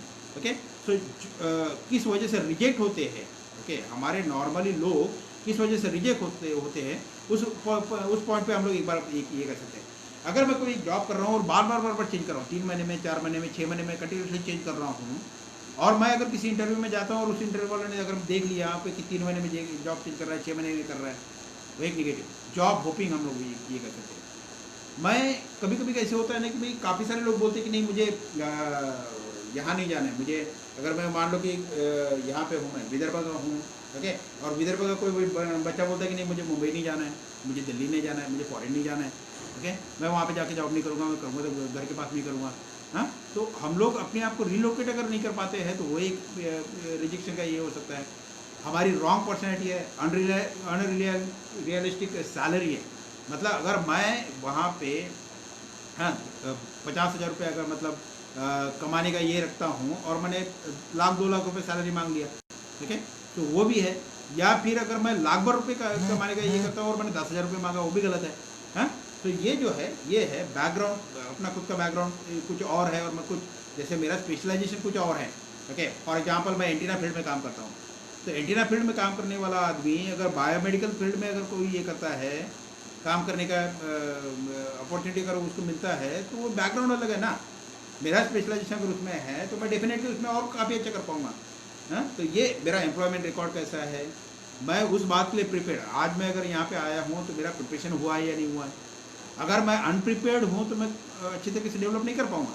ठीक है, तो रॉन्ग निगोशिएशन, मेरा खुद का पोटेंशियल कम है या ज़्यादा है, उस पर्टिकुलर बिजनेस या फिर उसका जो ये है फील्ड है, हाँ, वो उसका पोटेंशियल है कि नहीं ग्रो करने वाला।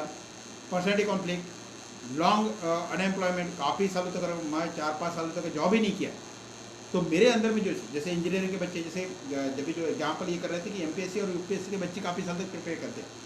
हाँ, अगर मान लो कि 3 या 4 साल तक कंटिन्यूसली प्रिपेयर कर रहे हैं और अगर वो सक्सेस नहीं हो पा रहे हैं तो उनका जो टेक्निकल नॉलेज है वो टेक्निकल नॉलेज तो जीरो हो जाएगा। हाँ, तो ये भी जो है लॉन्ग अनएम्प्लॉयमेंट जो है ये एक ये है, मतलब निगेटिव पॉइंट्स है हमारे इसमें। ये सारी चीज़ें, और कभी कभी क्या होता है कि इंडिया जैसे इसमें आपके बॉस जो है ना वो खतरनाक होते हैं, है ना। तो ये चीज़ भी होती है कि भाई जो एटमॉस्फेयर है वो बॉस है या फिर वो जो कंपनी है वो आपको सप्रेस कर रही है, क्या आपको अपॉर्चुनिटी दे रही है या नहीं दे रही, ये सारी चीज़ें हैं। ओके, तो इस सारी चीज़ों में हम लोग डेवलप हो सकते हैं, नहीं हो सकते, ये सारी, ये मैं निगेटिव पॉइंट बता रहा था कि जिसकी वजह से हम लोग रिजेक्ट हो सकते हैं। अब हम लोग पॉजिटिव बात कर सकते हैं कि भाई कौन सा हमारे अंदर में स्किल हो सकता है। काफ़ी सारी चीज़ें, बहुत सारी चीज़ें, ओके, जिसकी जो हम लोग स्किल के इसमें कंसिडर कर सकते हैं। जैसे मैंने बोला कि मैं यहाँ पे लेक्चर दे रहा हूँ तो ये मेरा कम्युनिकेशन स्किल आ गया, टीम वर्क। ओके, अब बिजनेस करते समय क्या होता है कि अगर मैं ये सोचता कि हाँ चलो मैं अकेला ही बिजनेस करूँगा तो नहीं होता है ना। है, मुझे वहाँ पे कंपनी है, कंपनी में लोग लगेंगे, प्रोडक्ट डेवलपमेंट लगेगा, वहाँ पे सेल लगेगा, मार्केटिंग लगेगा, ये सारी चीज़ें हैं टीम वर्क। हमारे इसमें कॉन्फ्रेंस अगर करते हैं तो हम लोग कभी ये नहीं सोचते कि चलो भाई मेरा अकेले का कॉन्फ्रेंस है, ऐसे नहीं है। हम लोग टीम में कम से कम 15-20 जनों का हमारा टीम रहता है, हर बात को मेटिकुलसली पेपर पे प्लान करते हैं हम लोग, हर चीज़ का प्लानिंग होता है। ठीक है, तो ये प्लानिंग क्यों होता है, क्योंकि हमारे बीच में टीम होता है। हमारे में से हर आदमी ये सोचता है कि ये उसका काम है, ये यूनिवर्सिटी का काम है। तो ये जब टीम वर्क रहेगा, ये टीम वर्क की वजह से काफ़ी, और ये टीम वर्क कब होगा, जब आपके साथ में तालमेल रहेगा, जब आप में से हर आदमी को लगेगा कि ये मेरा काम है, ये विश्वास रहेगा, ये कॉन्फिडेंस रहेगा, ये सपोर्ट रहेगा, तो तब आपका टीम वर्क बनेगा। ठीक है, उसके बाद में सेल्फ मोटिवेशन, मैं अपने आप को कितना मोटिवेट कर रहा हूँ ये करने के लिए। आप सोचिए हमारे कोंकण में अभी 1 महीना पहले 3 जून को यहाँ पे बहुत बड़ा तूफान आके गया, सब कोंकण में सत्यानाश करके। अभी भी काफ़ी सारे गाँव में लाइट नहीं आया हुआ है, वाईफाई अभी 2 दिन पहले मेरे घर में आया हुआ है, और काफ़ी सारी जगह पे बहुत ज़्यादा सारे घर डैमेज हो गए, सब कुछ हुआ है। वर्स्ट कंडीशन है कोंकण में, काफ़ी लोगों को पता ही नहीं है।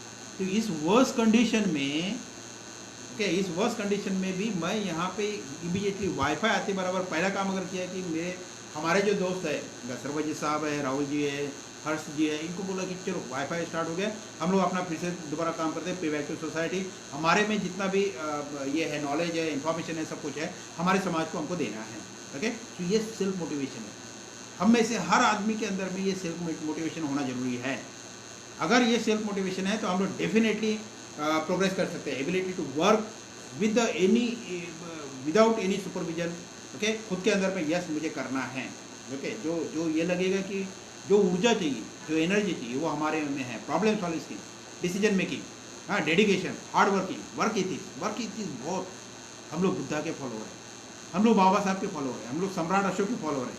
वर्क इथिक्स हमारे टीम में जो लोग काम कर रहे हैं, चाहे वो लेडीज है, चाहे जेंट्स है, चाहे छोटे बच्चे हैं, चाहे ओल्ड एज लोग हैं, चाहे कोई भी हो, हम लोग जो काम कर रहे हैं उस हर इसमें वर्क इथिक्स जरूरी है। हाँ, प्लानिंग एक ही है। प्लानिंग, ये सारे स्किल के मैं पार्ट बता रहा हूँ जो पॉजिटिव तरीके से ये कर सकते हैं हम लोग, इसको हम लोग डेवलप कर सकते हैं। Planning, organisation skill, dependability, reliability, responsibility, adaptability, availability, हाँ, फ्लेक्सिबिलिटी, ऑनेस्टी, मेरे काम के प्रति मैं ऑनेस्ट हूँ या नहीं है, इंटीग्रिटी, मॉरलिटी, कैरेक्टर काउंट, हाँ, ये सारी चीज़ें हैं। उसके बाद में टेक्निकल स्किल, मैं जिस प्रोडक्ट पे काम कर रहा हूँ, मैं जिस बिजनेस पे काम कर रहा हूँ, उसका टेक्निकल मैन पावर मेरे पास है या नहीं है, और अगर वो टेक्निकल मैन पावर है तो उसको मैं काफ़ी अच्छी जगह पे जाके फिर से ट्रेन कैसे करा सकता हूँ ताकि उनका टेक्निकल जो स्किल है वो काफ़ी बढ़ सके। ओके, इंटरपर्सनल एबिलिटी, मैं ऑलमोस्ट, मतलब जैसे मैं पर्सनल लेवल पे भी बताता हूँ, मैं कम से कम 5 या 6 लाख किलोमीटर गाड़ी चला चुका हूँ। ओके, और ये करने के बाद मैं ऑलमोस्ट दिल्ली हो, साउथ हो, इधर आसाम हो, ओके, कुछ उड़ीसा हो, या फिर महाराष्ट्र, मध्य प्रदेश, गुजरात, उत्तर प्रदेश, हर एरिया काफ़ी जगह पे घुमा और काफ़ी लोगों को मैं काफ़ी अच्छी तरीके से, मेरे काफ़ी सारे दोस्त हैं, बहुत क्लोज है, मेरे फैमिली रिलेशन है। तो ये कैसे इंटरपर्सनल रिलेशन, अगर उनको अगर ज़रूरत पड़ती है तो वो मुझे कॉल करते हैं, मुझे ज़रूरत पड़ती है मैं उनको कॉल करता हूँ, और काफ़ी अच्छे घर के रिलेशन हैं। ये रिलेशन जो है ये हमारे काम में आएंगे, ये बहुजन समाज के काम में आएंगे। ठीक है, तो ये इंटरपर्सनल रिलेशन है। सेल्फ प्रेजेंटेशन स्किल, अगर मैं अपने आप को कैसे प्रेजेंट कर रहा हूँ, ठीक है, ऐसे होता है कि मैं अगर अच्छे कपड़े पहन के ये प्रेजेंटेशन कर रहा हूँ तो ये मेरी पर्सनैलिटी है। ठीक है, ये मेरी पर्सनैलिटी है। मैं अपने आप को कैसे प्रेजेंट कर रहा हूँ, मैं अगर कोई भी अगर सिंपल टी शर्ट पहना या फिर और कोई भी बरमूडा पहना या फिर कुछ और ये किया, हाँ, सादे सिंपल इसमें आया, तो वो जो इम्प्रेशन बनेगा ना वो नहीं बनेगा। हाँ, पीछे में देखिए बाबा साहब, देखिए बाबा साहब ब्लेजर में हैं, टाई में हैं, क्या उनका रुबाबदार पर्सनैलिटी है ना। ये है, हम लोग बाबा साहब के, हम लोग बाबा साहब के अच्छे, तो हम बाबा साहब ने हमको क्या कहा है कि हरदम ब्लेजर पहनिए, हरदम अच्छे कपड़े पहनिए, आपका प्रेजेंटेशन, आपका जो पर्सनैलिटी है ना वो काफ़ी अच्छा रहने को, आपका शिक्षण काफ़ी अच्छा रहने को, ये है। ओके, सेल्फ प्रेजेंटेशन स्किल है। मल्टीटास्किंग, अलग अलग, यहाँ पे हम लोग जो कर रहे हैं ना ये मल्टीटास्किंग काम ही है। ओके, मैं अलग अलग कम से कम 10 अलग अलग इस पे ये काम करता हूँ, तो हम में से हर किसी में मल्टीटास्किंग काम चाहिए। वक्त आने पे आपको जो ज़रूरत पड़ेगी उस पर काम करने का आपका ये चाहिए, स्किल चाहिए। अगर आपके यहाँ पे लाइट बंद हो गई, ओके, तो वो कर सकते हो आप। आपके यहाँ पे पानी नहीं आ रहा है, वो कर सकते हो आप चाहे कुछ भी काम हो, वक्त आए साफ़ सफाई कीजिए या टेबल ये कीजिए। हम लोग किसी का वेट नहीं करते हैं, इवन ऑफिस में भी गए ना, हम लोग कभी किसी का वेट नहीं करते। ठीक है, अगर कोई सिपाही वहाँ पे आ रहा है, काम कर रहा है, इट्स ओके, नहीं कर रहा है, हम लोग अपने हाथ से करते हैं।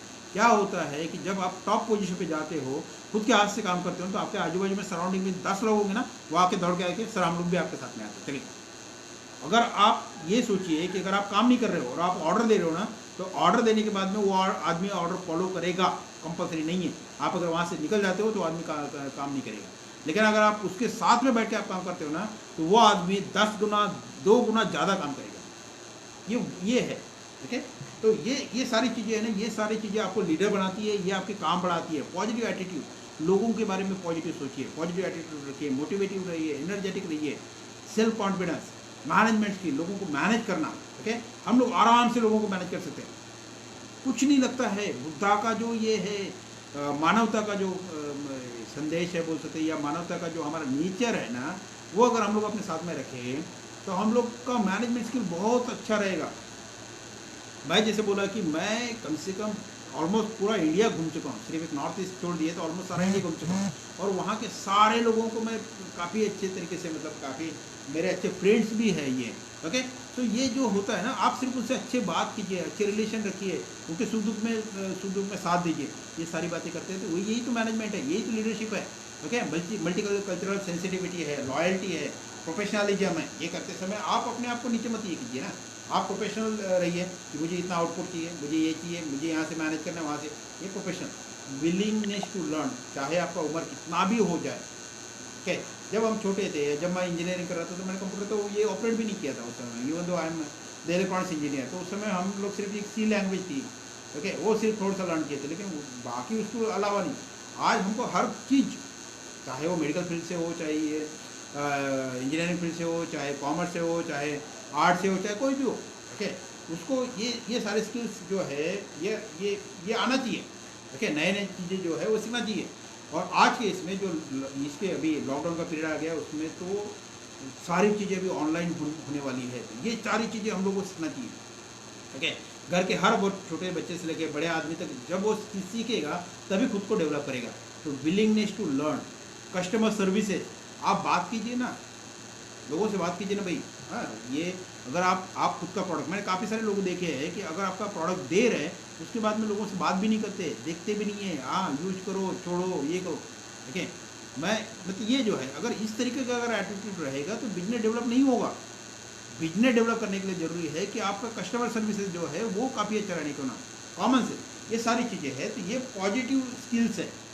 ये अगर पॉजिटिव स्किल्स आप अगर ये करते हो, इम्प्रूव करते हो, तो डेफिनेटली आपका बिजनेस ये होगा। ओके, ये सारी चीज़ें हैं, ये सारी चीज़ें एम्प्लॉयबिलिटी स्किल में आती है, जो आपके बिजनेस को डेवलप करती है। ठीक है, क्योंकि आपका जो ये रहेगा, बिजनेस का जो ओनर रहेगा, बॉस रहेगा, वो क्या सोचेगा, क्या क्या क्या एक्सपेक्ट करेगा आपसे, ये सारी चीज़ें एक्सपेक्ट करेगा कि उसका जो बिजनेस है, उसकी जो एजेंसी है, उसकी जो इंडस्ट्री है, वो ग्रो करे। और ग्रोथ तभी करेगी जब आप इन सारी चीज़ों में से कुछ चीज़ों पे फोकस करके अपना खुद का स्किल डेवलप करेंगे। Okay, so knowledge is a specific domain, वो भी बहुत ज़रूरी है साथ में इसके। ओके, कोई भी, मतलब कभी कभी क्या होता है कि मैं, अगर मेरा मेरा मेरा खुद का फील्ड है एंटीना फील्ड, अगर मेरे फील्ड में अगर आप देखा जाए तो हम लोग एंटीना में इतना काम करते हैं हमारे डिपार्टमेंट में, कि अगर आप महाराष्ट्र लेवल पे आईआईटी के बाद में अगर कोई कंसिडर करते हो, तो हमारा यूनिवर्सिटी आता है जहाँ पे एंटीना फील्ड पे काम होता है। ठीक है, तो हम लोग क्या करते हैं कि हम लोग बाकी सब चीज़ों में काम कर रहे हैं, लेकिन हमारा जो डोमेन है ना, उसको नहीं छोड़ रहे। हमारे डोमेन में हम लोग सही तरीके से काम कर रहे हैं, हमारा टीम है, हमारे बच्चे हैं, ये सारी चीज़ें हैं। ओके, तो ये जो स्पेसिफिक फील्ड का नॉलेज है ना, ये आपको बड़ा करता है। ओके, ये आपको छोड़ना नहीं है। ये तो ये सारी चीज़ें हैं, ये हमारे स्किल को डेवलप करती है। ठीक है, हमारा ऑब्जेक्टिव क्या होना चाहिए लाइफ स्किल के लिए है, तो ये डिसीजन जो हमारे बिजनेस के लिए डेवलप करना है, प्रॉब्लम सॉल्विंग, अगर कुछ प्रॉब्लम आता है तो उसको ये करना है, गोल सेटिंग, हमको कहाँ तक जाना है, किस लेवल तक काम करना है, क्रिटिकल थिंकिंग। कभी कभी क्या होता है कि कुछ वर्स्ट सिचुएशन, अभी की जो सिचुएशन है, लॉकडाउन का पीरियड है, ये क्रिटिकल वर्स्ट सिचुएशन है, तो वर्स्ट सिचुएशन में भी गवर्नमेंट को काफ़ी बार क्रिटिकल थिंकिंग करना पड़ता है। ऐसे ये आसान नहीं है। गवर्नमेंट लेवल पे जो कुछ एक्टिविटी भी चल रहा है, डिसीजन मेकिंग चल रहा है, वो इतना आसान नहीं है। लोगों का लाइफ आपको संभालना है लॉकडाउन के पीरियड में। ओके, सो क्रिटिकल थिंकिंग आता है, कम्युनिकेटिंग स्किल आता है इफेक्टिवली, मतलब जैसे भी आप गवर्नमेंट के काफ़ी भी डिपार्टमेंट जो है, डिपार्टमेंट के जो प्रवक्ता है या फिर मिनिस्टर्स हैं, ये भी आके हर बार ये करते हैं कि भाई अपडेट करते हैं कि हाँ हम ये कर रहे हैं, हम वो कर रहे हैं, हम वैसे करेंगे, हम वैसे करेंगे। ये जो है ये है, तो मतलब आपको ये अपडेट करना है, इस तरीके से करना है। ये सारी चीज़ें बिजनेस में भी लगता है। ओके, बिजनेस में भी ये सारी चीज़ें ज़रूरी है। सो एम्प्लॉयबिलिटी स्किल में ये सारी चीज़ें आती है कि आपका जो एटीट्यूड है बिजनेस के प्रति, काम के प्रति, वो हरदम पॉजिटिव है, लोगों के प्रति, आपके सबॉर्डिनेट के प्रति, आपके सीनियर के प्रति, आपके जूनियर के प्रति, सारे इसमें तो आपका पॉजिटिव एटीट्यूड, कोऑपरेशन, जितना हेल्प कर सकते हैं। जब वो सर ने, डॉक्टर प्रशांत गजबे सर ने काफ़ी एक अच्छा एग्जाम्पल दिया था। ठीक है, एक इंसान है कि वो हर किसी को हाँ बोल रहा है, और हाँ बोलने की वजह से वो खुद डेवलप हो रहा है। जब ज़रूरत है तब नहीं बोलो। ठीक है, लेकिन कोऑपरेशन, अपने तरफ से पॉजिटिव कोऑपरेशन, अगर आप कंटिन्यूसली कोऑपरेशन नहीं कर रहा, डेफिनेटली आपको भी कोऑपरेशन मिलेगा। ठीक है, जो फीडबैक आपको मिल रहा है, पॉजिटिव या नेगेटिव फीडबैक मिल रहा है ना, उसको एक्सेप्ट करना भी चाहिए। पॉजिटिव है, ज़्यादा हवा में उड़ने की ज़रूरत नहीं है, गुड। नेगेटिव है, डिप्रेस होने की ज़रूरत नहीं है। देखिए अपने आप को उसमें कैसे चेंजेस करते आएगा, उसके लिए आपको फ्लेक्सिबिलिटी की ज़रूरत है। अपने आप को कैसे चेंज कर सकते हैं, लीडरशिप क्वालिटी जो कंटिन्यूसली हम लोग डिस्कस कर रहे हैं, ठीक है, ये सारी चीज़ें हैं। एक मैं एक इसमें नहीं किया, एक 4H मॉडल है, तो 4H मॉडल के मैं सिर्फ पैरामीटर्स आपको बताता हूँ, क्योंकि काफ़ी अभी टाइम हो जाएगा। इसके बीच में आप सवाल लिखते रहिए ताकि मैं उन सवालों का भी जवाब दे पाऊँ, ठीक है। तो हम लोग जब जॉब के बारे में ये करते हैं, तो जॉब के इसमें हमारी रिस्पॉन्सिबिलिटी क्या रहेगी, ठीक है। मेरी खुद की रिस्पॉन्सिबिलिटी, अगर मैं यूनिवर्सिटी प्रोफेसर हूँ तो मुझे अलग अलग टास्क दिया हुआ है, तो मेरी रिस्पॉन्सिबिलिटी क्या है। मैं मेरे यूनिवर्सिटी को बहुत प्यार करता हूँ, बहुत लाइक करता हूँ, जो भी रिस्पॉन्सिबिलिटी मुझे मिलती है मैं कमिटेड रहने की कोशिश करता हूँ, मैं डेडिकेटेड हूँ, मैं मेरे रिस्पॉन्सिबिलिटी के लिए हरदम मैक्सिमम देने का कोशिश करता हूँ। तो आपकी रिस्पॉन्सिबिलिटी क्या है, what are the responsibility and what kind of education and training require for that. आप अगर कोई इसमें काम कर रहे हैं, आपको कोई रिस्पॉन्सिबिलिटी दिया है और वो टेक्निकल है या कुछ और है, तो उसके लिए आपको ट्रेनिंग की क्या ज़रूरत है। हम लोग भी काफ़ी सारी जगह पे जाके ट्रेनिंग करते हैं, मैं भी कम से कम 20-25 जगह पे जाके ट्रेनिंग कर चुका हूँ, ठीक है। आपको सैलरी कितनी मिल रही है, जब आप जॉब ये कर रहे हो, जॉब देखने जा रहे हो, ओके, तो उसमें पे रेंज क्या रहेगा, उसमें वर्क एनवायरनमेंट क्या रहेगा, जॉब कहाँ पे अवेलेबल है, ओके, ये सारी चीज़ें हैं, ये आपने देखने की ज़रूरत है, ओके। देन रियलिस्टिक है कि नहीं, ओके, वो अगर रियलिस्टिक नहीं है तो आप मत लीजिए, मत ये कीजिए, अपने दिल मार के आपको करने की जरूरत नहीं है, ठीक है। बेटर है खुद का कुछ स्टार्ट कीजिए और वहाँ पे तरक्की कीजिए, ठीक है। लेकिन अगर कोई आप जैसे ये होता है ना कि भाई अगर वो इंसान है, उसके highly qualified person is there ना, कि जो 50,000 60,000 70,000 अगर वो लेने की काबिलियत उस आदमी की है और उसको 5,000 10,000 रुपये मिल रहा है, तो that is not the realistic one. ये जरूरी है कि ये जो है इसमें जहाँ पे आपका सेल्फ डिग्निटी कम हो रहा है, ओके, ऐसी चीज़ें मत कीजिए। ऐसी चीज़ें कीजिए कि जहाँ पे आपका ये बढ़ेगा, आपका जो रिस्पेक्ट है वो रिस्पेक्ट बढ़ेगा और वहाँ पे आपको काम करने में मज़ा आएगा, ठीक है। तो रियलिस्टिक है या नहीं है, तो ये सब चीज़ें। अब मैं सिर्फ एक 4H मॉडल आपको बताता हूँ, ठीक है। H मॉडल, H तो कौन सा है, एक हेड, हार्ट, देन हैंड और हमारी हेल्थ, इसके हिसाब से, ठीक है। तो ये जो स्किल है, ये स्किल इस हिसाब से डिवाइड किया हुआ है, हाँ? ये तो पहला अगर हम लोग देख लेते हैं, पहला हेड के हिसाब से, तो स्किल इसमें क्या आता है, विजिलेंस, ठीक है, विजिलेंस, कीपिंग रिकॉर्ड, मतलब हम जो स्किल ये कर सकते हैं तो स्किल के हिसाब से है, तो हर चीज़, मतलब जैसे कोई ये है, कोई कंपनी है, इंडस्ट्री है, कोई सेक्टर है, कुछ भी है, ओके, रिकॉर्ड रखना ये बहुत इंपॉर्टेंट टास्क है। हर अगर मान लो जैसे अभी वेरी सिंपल थिंग, मतलब मैं सिर्फ फ़ोटो की बात करता हूँ, मैं अपन कहीं पर भी जाते हैं तो हज़ारों फ़ोटो निकाल रहे हैं, सैकड़ों फ़ोटो निकाल रहे हैं। अगर आप पिछले 15-20 सालों का अगर फ़ोटो कहीं सेव करके रखते हैं तो बहुत बेहतरीन मेमोरी है। कंपनी में अगर आप 20-25 सालों का रिकॉर्ड अगर ये कर रहे हैं तो बहुत बेहतरीन टास्क है, वो कभी भी आपके काम में आ सकते हैं। तो जो पुराना चीज़ें है आप कभी भी देखिए, गवर्नमेंट के इसमें भी देखिए आप, तो गवर्नमेंट के इसमें हज़ारों सालों सैकड़ों सालों का लैंड रिकॉर्ड देख लीजिए आप, लैंड रिकॉर्ड सैकड़ों सालों का लैंड रिकॉर्ड उन्होंने मेंटेन करके रखा हुआ है। अभी तो सारा का सारा डिजिटल हो रहा है, ओके। तो ये देन अपने जो रिसोर्सेज है उस रिसोर्सेज को आप किस तरीके से यूज कर रहे हैं, ये सारे हेड के इसमें मैं स्किल बता रहा हूँ मैं। Then planning and organising, goal setting, then services learning, critical thinking जो अभी मैं बोल रहा था, problem solving, decision making and learning to learn, ठीक है। ये सारी चीज़ें, तो ये सारी चीज़ें हम लोग दिमाग का यूज करके हम लोग इसको ये कर सकते हैं, डेवलप कर सकते हैं। इसके जरूरी नहीं कि हर किसी पे काम करो, उसमें से पर्टिकुलर एक सेक्टर पे भी काम कर सकते हो। अगर आप प्लानिंग में काम कर रहे हो तो आप प्लानिंग में ही काम कीजिए, ठीक है, उसको और बढ़ाइए उसको। अगर आप सर्विस सेक्टर में काम कर रहे हो तो आप सर्विस सेक्टर में और बढ़ाइए उसको, ये इस तरीके से। तो उसमें से कुछ एक पर्टिकुलर सेक्टर पे आप उसकी मास्टरी कीजिए, ठीक है। दिस ये हार्ट, इमोशनल बातें है ना, हाँ, तो इमोशनल बातों में भी स्किल ये कैसे हो सकता है, ठीक है। सो नर्चरिंग द रिलेशनशिप, लोगों की जो रिलेशनशिप है ना उसको नर्चर कीजिए, उसको डेवलप कीजिए, ठीक है। अगर जिस आदमी को आप सपोर्ट करते हैं, बिजनेस में डेवलप करते हैं, चाहे कुछ भी ये करते हैं, अगर उसको सही तरीके से आप सपोर्ट कर रहे हो ना, तो 15-20 साल के बाद में आपको बहुत ज़्यादा आपको ये करेगा, बहुत रिस्पेक्ट भी देगा और साथ में आपको रिटर्न भी करेगा, ठीक है।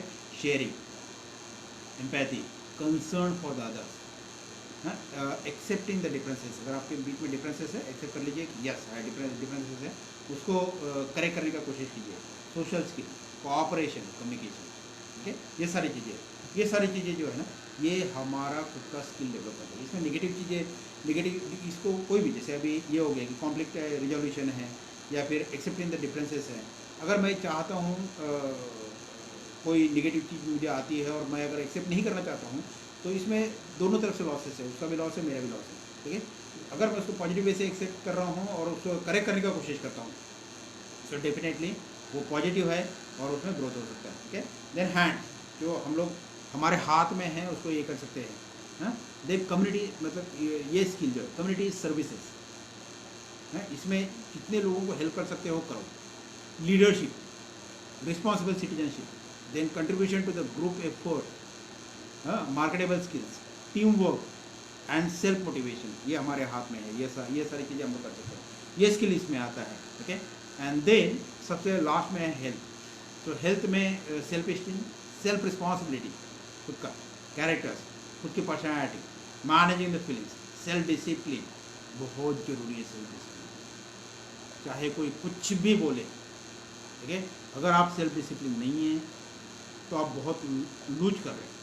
तो सेल्फ डिसिप्लिन बहुत ज़रूरी है। चाहे मैं मेरे यूनिवर्सिटी में पिछले 20 साल से यूनिवर्सिटी में सबसे पहले जाने वाला आदमी हूँ, चाहे कुछ भी हो जाए। बहुत कम केसेस ऐसी होती है कि जहाँ पे मैं लेट हो जाता हूँ या कहीं किसी कारण हो सकता है कि बाहर कहीं जा रहा हूँ या कुछ ये कर रहा हूँ, ऐसे इसमें हो सकता है।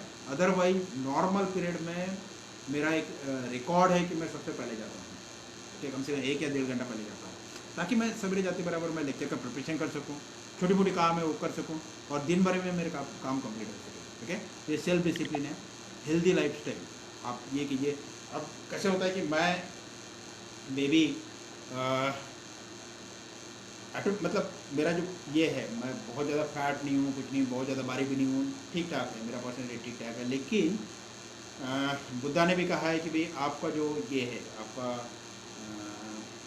लाइफस्टाइल बोलने के बजाय आपकी जो पर्सनैलिटी है वो अच्छी रहे, इसके लिए आप अपनी सेहत पे ध्यान दीजिए, ठीक है। ये खुद का सेहत के ऊपर ध्यान देना ये बहुत ज़रूरी है।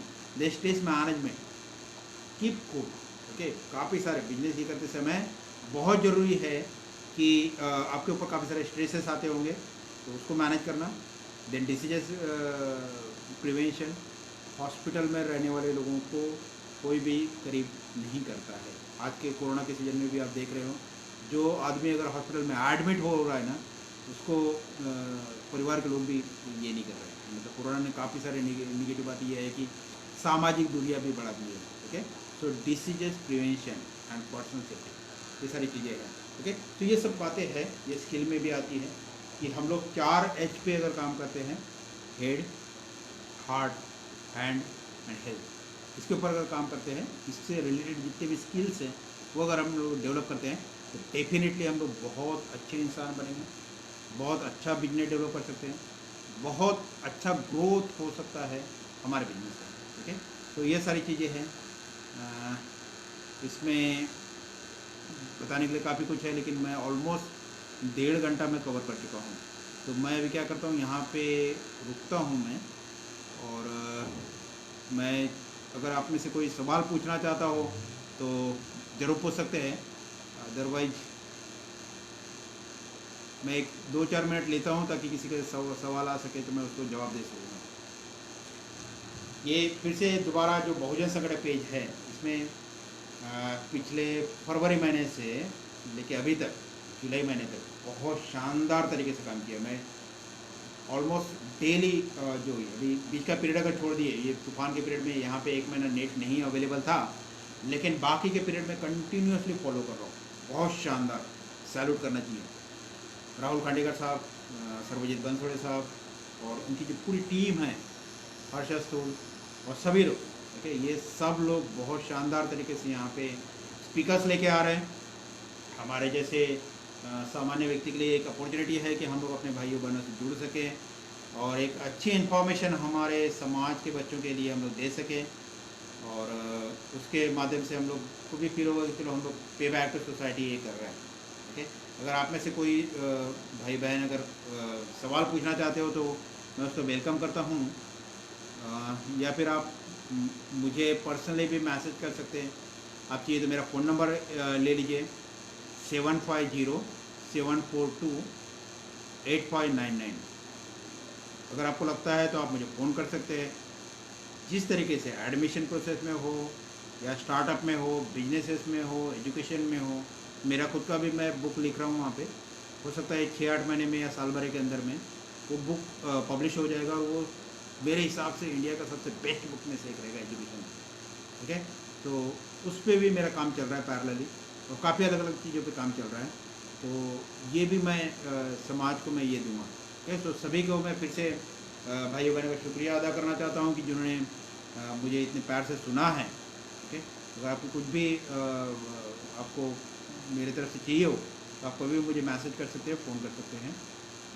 फिर से मुझे यहाँ पे आने के लिए मौका देने के लिए बहुजन संगठक इस पेज का मैं शुक्रिया अदा करता हूँ।